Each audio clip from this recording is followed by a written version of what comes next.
Entramos então em danos aos tecidos moles. Tá? Danos aos tecidos moles já vai fazendo mais parte do nosso dia a dia, da nossa vivência em odontologia. Tá? Devido à grande vascularização da face, a cicatrização das feridas não é afetada pelo intervalo entre dano e reparo. Se costuma dizer que para ferimentos de tecido mole existe também uma golden hour, uma hora dourada para se suturar. Então se diz que ferimentos, de uma maneira geral, após 6 horas são considerados ferimentos contaminados e eles não devem ser mais suturados por primeira intenção. Na face isso não é verdade. Na face você pode suturar lacerações dias depois, tá? Horas, dias depois. Tá? Ela não é afetada pelo intervalo entre o dano e a sutura. Por quê? Porque a face é muito irrigada. Além da irrigação que vem unilateral, ainda existe anastomoses contralaterais que cruzam a linha média. Então a face não apresenta golden hour, um período ideal para a sutura. Tá? Porém, existe sempre a preocupação de ferimentos que possam estar contaminados, e aí entra o tétano como uma das preocupações principais. Pacientes com imunização contra o tétano dentro de 10 anos não precisam de profilaxia, tá? Desde que a ferida não seja propensa à contaminação por tétano. Feridas predispostas ao tétano são aquelas contaminadas. Aqui adubo é o que está escrito no livro, tá, pessoal? Mas adubo não é a palavra correta. A palavra correta é estrume. Tá? Estrume animal. Tá?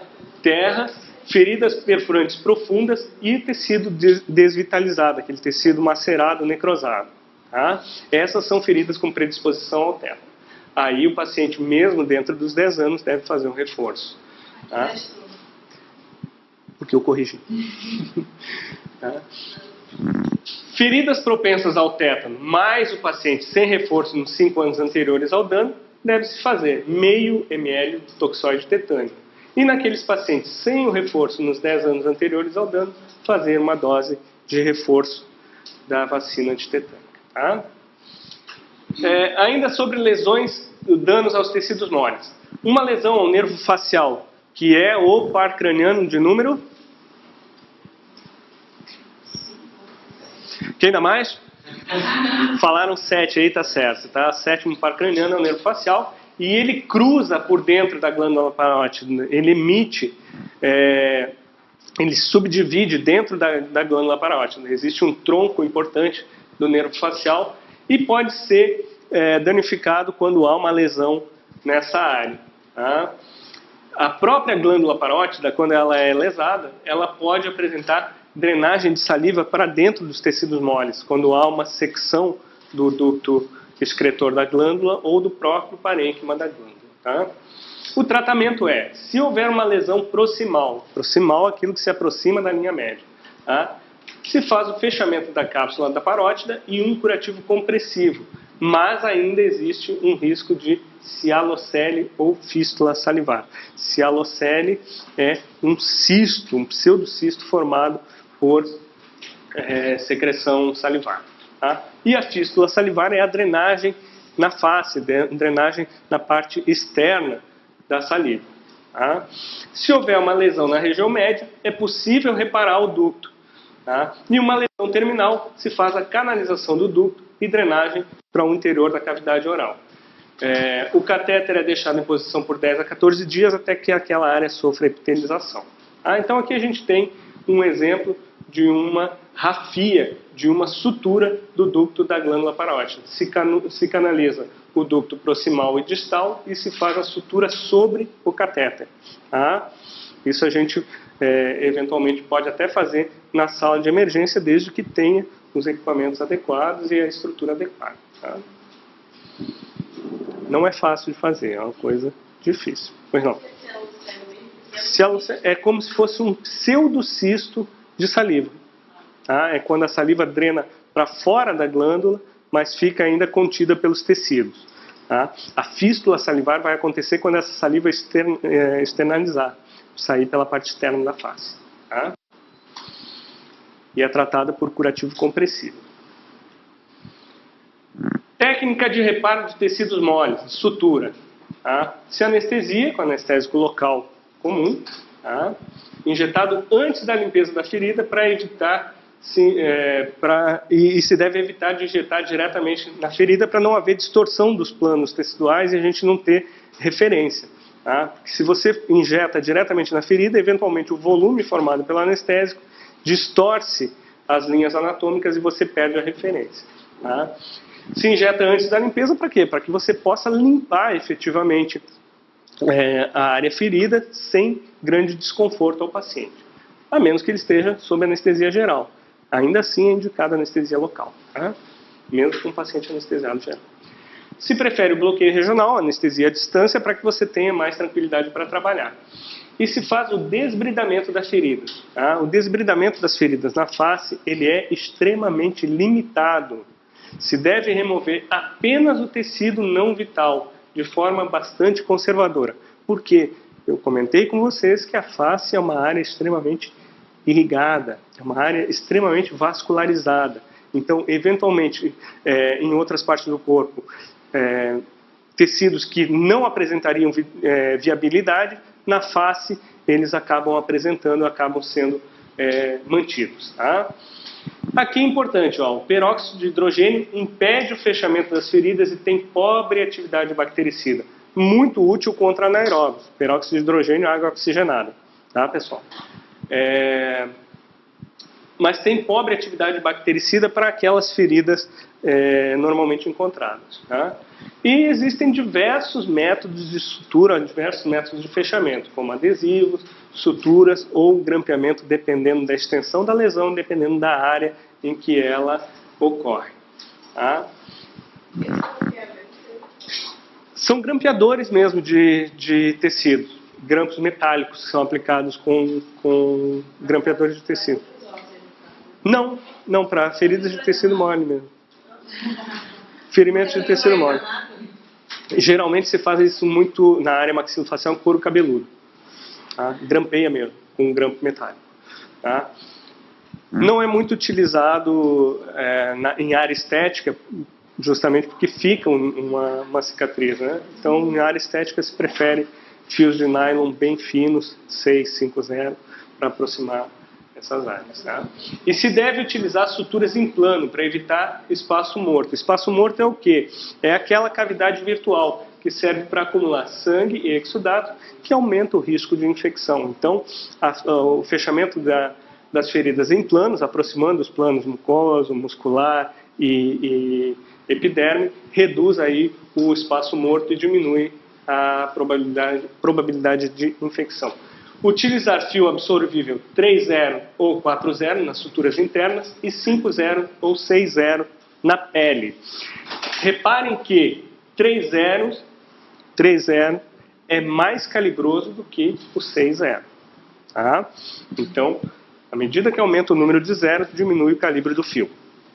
Tá? Para fios do mesmo material. Tá, pessoal? Porque, eventualmente, você pode ter um fio 3,0 de nylon, cujo calibre não corresponde ao fio 3,0 da seda, por exemplo. Tá? Então, isso não é um padrão para todos os fios. Varia de acordo com o material. Tá? A remoção das suturas de pele é feita a partir dos 4 dias, entre 4 e 6 dias, e se pode colocar tiras adesivas. Né? Tiras adesivas, geralmente a gente usa curativos adesivos, como o esparadrapo, para juntar, para unir as margens da ferida. Tá? Os tipos de danos aos tecidos moles. A gente vai ter, então, abrasões. Abrasão é o quê? É a remoção das camadas superficiais da pele, a famosa ralada. Né?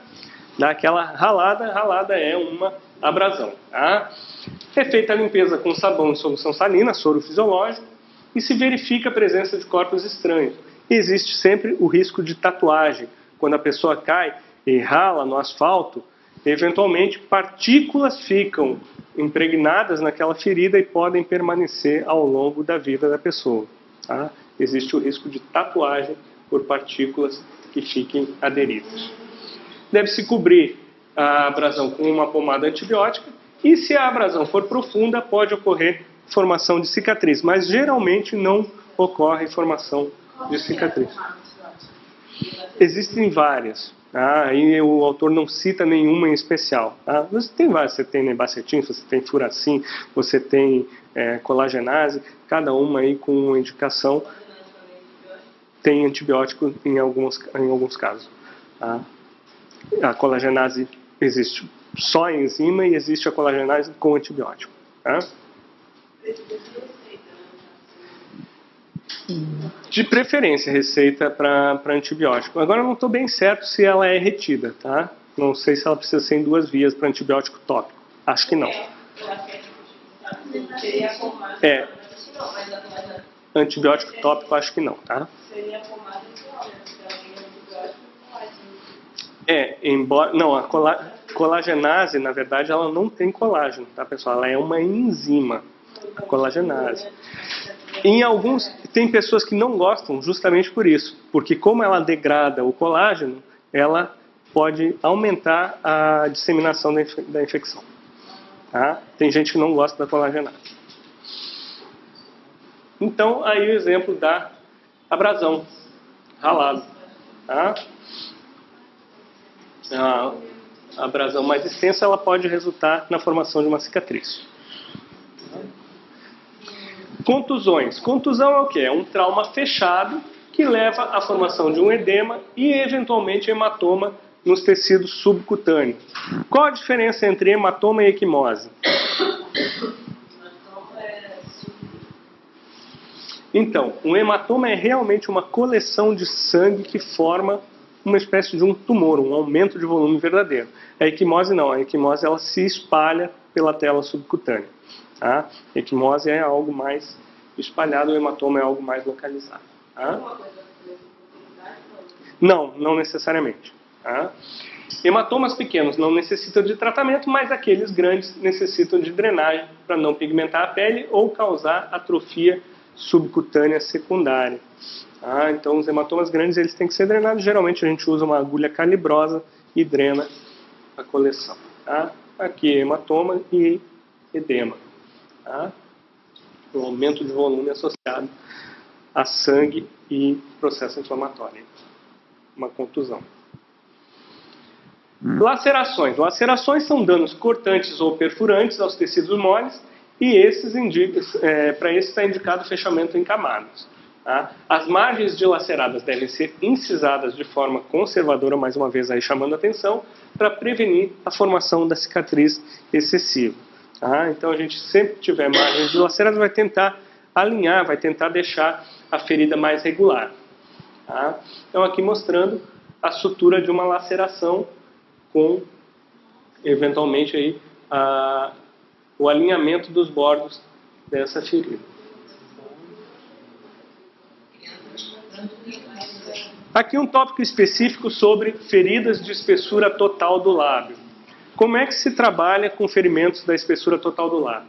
Se faz um ponto na junção mucocutânea, alinhando a pele e a mucosa. Para quê? Para ter referência, para não ficar uma cicatriz visível ou muito visível. Tá?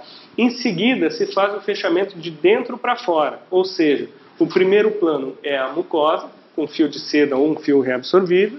Em seguida, o músculo orbicular da boca, em pontos reabsorvíveis e interrompidos, tá? Se aproxima a parte muscular. E por último, a pele do lábio com nylon 5,0 ou 6,0, fio bem fino para a parte cutânea.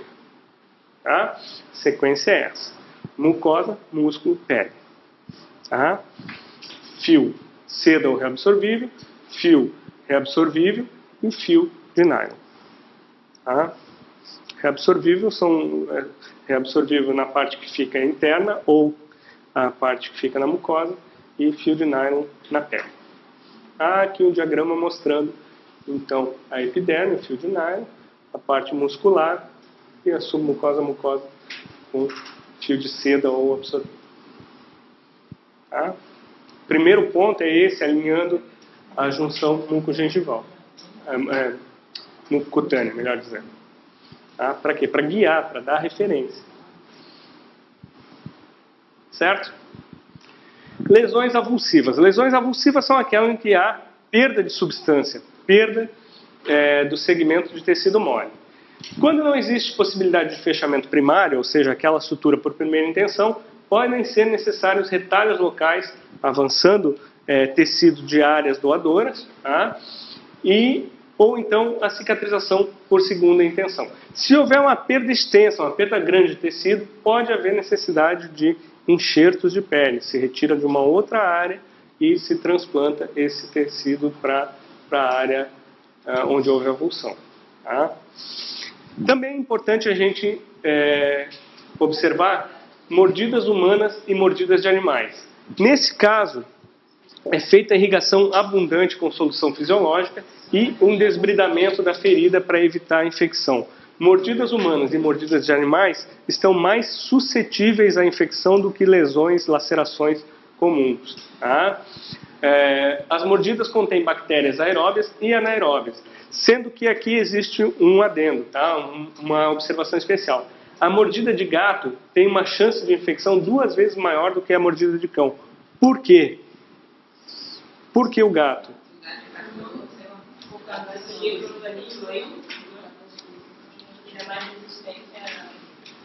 Não é por isso. É pela anatomia do dente do gato. O dente do gato costuma fazer uma ferida pontiforme profunda. Então quer dizer que ele inocula as bactérias na profundidade dos tecidos, diferente da mordida do cão, que costuma ser dilacerante. Então o gato ele faz uma mordida, uma lesão pontiforme e inocula as bactérias na profundidade dos tecidos. E o patógeno frequente na mordida do gato é a Pasteurella multocida. Não quer dizer que não possa estar presente na mordida do cão também, tá? Mas no gato geralmente é a Pasteurella multocida, que é sensível ao quê? A amoxicilina mais clavulanato, tá? Amoxicilina mais clavulanato para os casos de mordidas, tá? E, claro, pode haver necessidade de profilaxia antirrábica aí no caso de animais que não têm imunização. Injeção na barriga, um monte. Subcutâneo. Eu só lembro que você tomar 3. Pessoal, um outro tópico importante, ferimentos por arma de fogo. A gente deve avaliar as feridas de entrada e saída do projétil. Tá? As feridas de saída geralmente produzem destruição acentuada de tecidos e necessidade de um desbridamento mais agressivo. Tá? Geralmente o orifício de entrada ele é pequeno, mas o orifício de saída é maior. Tá? Pode ser necessário retalho local para fechamento das feridas e se recomenda a reconstrução definitiva imediata com fixação das fraturas faciais. Isso diminui também a possibilidade de infecção. Tá? Considerações especiais. Couro cabeludo. O couro cabeludo, por ser muito vascularizado, tem índice de infecção baixo.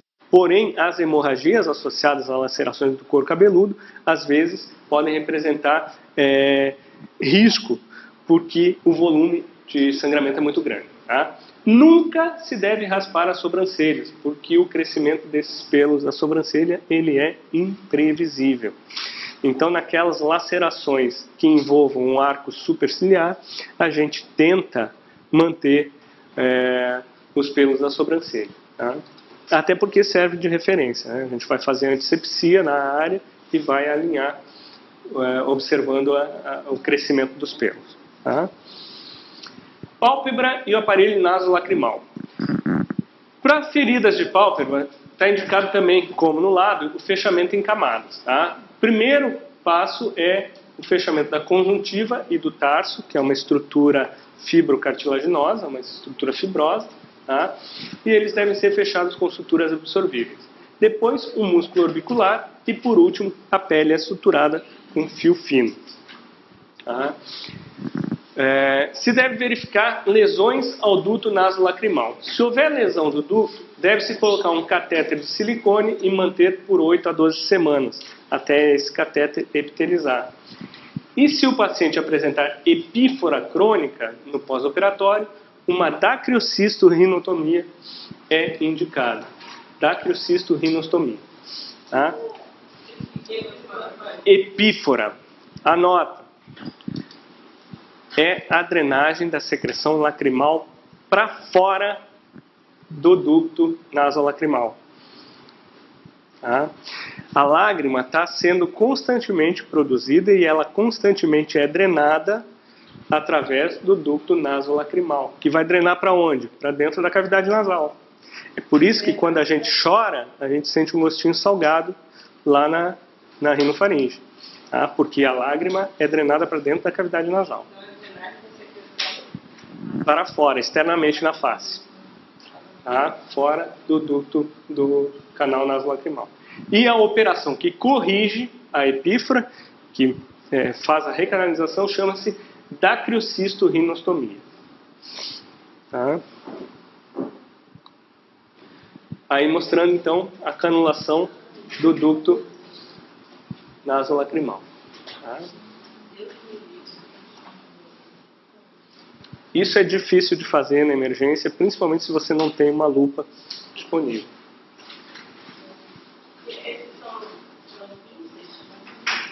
Aqui são ganchos de pele. Isso aqui? Na outra figura? Isso aqui são pontos de sutura. Aqui é fio de sutura. Tarsorrafia que se chama. Se passa o fio pelo tarso. Não, não fica não. Essa área não é sujeita a cicatriz. Nessa parte da pálpebra não. Não. Só abaixo do músculo, na parte periorbitária. Nessa parte não tem tecido adiposo, praticamente.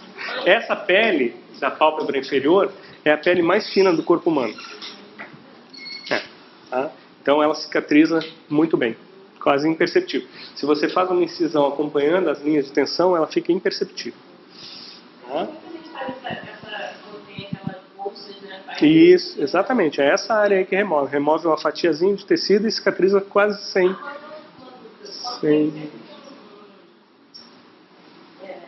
Uma lesão nessa área aqui, o orbicular do olho e o orbicular da boca, sangra muito, né? Porque são os únicos, eles têm aquela posição desfavorável. Sim, né? Sangra. Principalmente o orbicular do lado. Tá? Porque tem as artérias orbiculares, cujo nome diz, né, que são ramos da artéria facial, mas que elas respondem muito bem ao que? A compressão à distância. Você usa algum tipo de hemostático? Ou não. A anestesia localmente não. Se faz o garroteamento das artérias à distância, com o próprio fio de sutura mesmo. Tá? Se passa um fio de sutura grosso, se amarra e ela faz uma espécie de um torniquete à distância. Tá? E aí permite você trabalhar com um campo mais enxuto. Tá? Mas isso se faz na parte labial. Na parte orbicular do olho isso não acontece. Tá? Nariz. Hematomas do septo nasal devem ser drenados, porque hematomas não tratados podem levar à infecção e necrose da cartilagem do septo. O septo nasal é formado por cartilagem e osso. Tá? Se o hematoma não for tratado, ele faz compressão sobre a cartilagem. E essa cartilagem ela se torna desvitalizada e necrose. Tá? E existe aí a destruição do septo nasal. Orelha. Mesmo raciocínio. Tá? Hematomas devem ser drenados com agulha ou com uma incisão, porque previne a fibrose e a formação da orelha em couve-flor, tá? Que é aquela orelha deformada. Tá? Tipo. Dreno deve ser colocado para evitar o ressurgimento do hematoma. Um pequeno dreno de borracha colocado para evitar a formação do novo hematoma.